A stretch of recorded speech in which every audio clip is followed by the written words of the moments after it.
¿Qué tal, queridos amigos? Con el gusto y cariño de siempre les saludo a este su espacio, al encuentro con la palabra.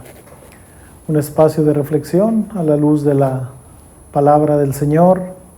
Y como ya se los había prometido, a partir de ahora comenzaremos a ver más de cerca la obra de San Pablo, es decir, sus cartas.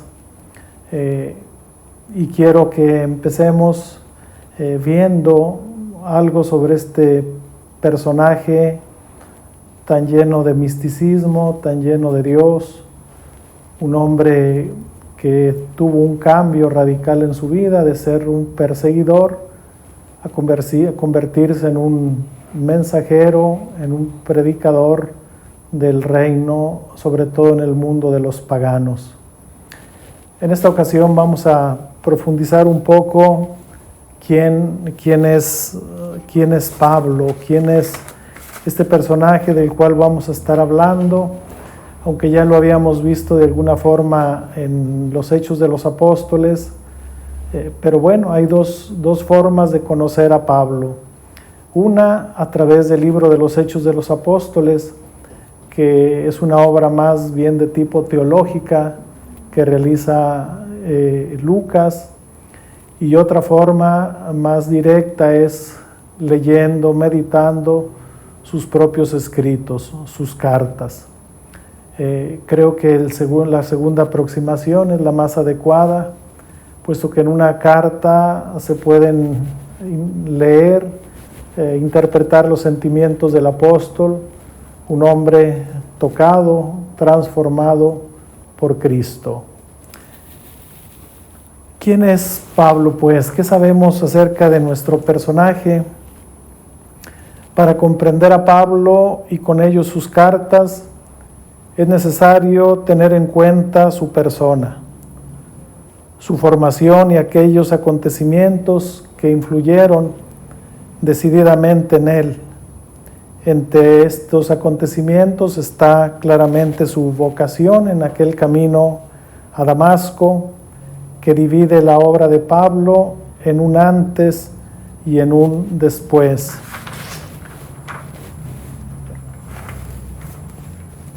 No se conoce la fecha de su nacimiento, pues la referencia acerca de un joven por nombre Saulo que nos da Hechos 7:58 con la muerte de Esteban, dice que estuvo de acuerdo el joven Saulo.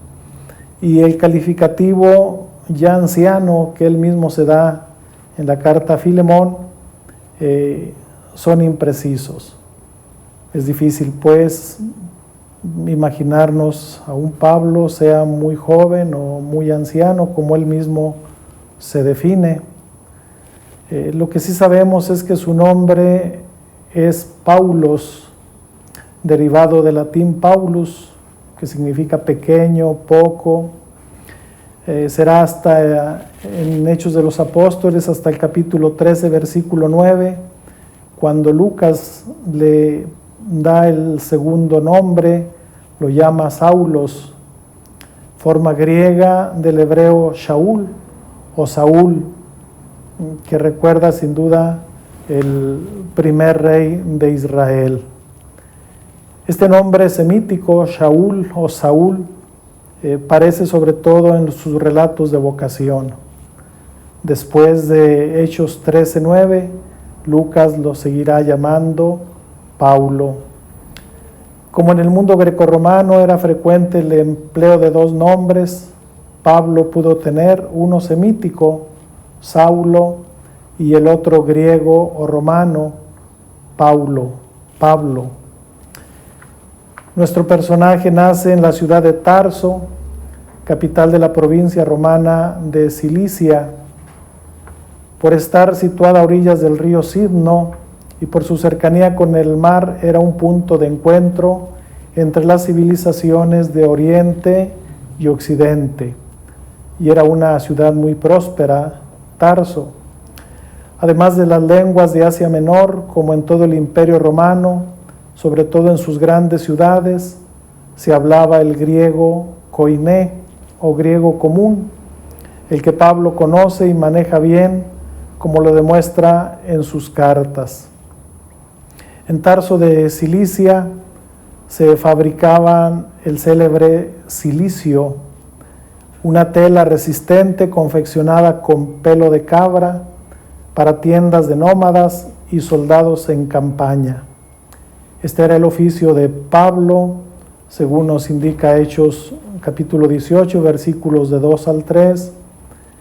Fabricaba pues estas tiendas, estas lonas donde se resguardaban los beduinos, los pastores.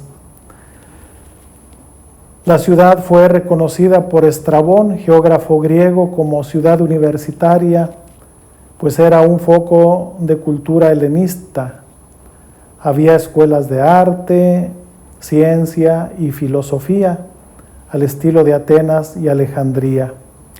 Entre las glorias de la región se contaba Arato, uno de los grandes filósofos estoicos del siglo III a.C., de quien Pablo cita una frase de su obra, Los fenómenos en el Areópago de Atenas, según nos lo presenta Hechos de los Apóstoles, capítulo 17, versículo 28. En su juventud, Pablo reside algún tiempo en Jerusalén, donde es discípulo de Gamaliel, descendiente del gran rabino Gilel, quien enseñó entre los años 25 y 50 después de Cristo. A los pies de Gamaliel, nos dice Hechos de los Apóstoles, capítulo 22, versículo 3, Pablo recibe una formación sistemática en las Sagradas Escrituras y en los diferentes métodos exegéticos de los rabinos, conocimiento que más tarde empleará en sus cartas. Es probable que empleara la versión griega de la Biblia llamada de los 70. Cabe recordar que esta versión de los 70 pues es una versión que contiene algunos libros del Antiguo Testamento, que fue traducida del hebreo al griego. La tradición dice que el rey de Alejandría quería tener en su biblioteca los libros más importantes de la antigüedad, y entre ellos pues algunos de la Sagrada Escritura, y para eso mandó traer de Jerusalén 72 sabios para que tradujeran los textos sagrados. Eso es lo que dice la historia, o este relato un poco difícil de aceptar. Lo que sí es cierto es que esta traducción, traducción de los 70, surgió más bien por una necesidad pastoral.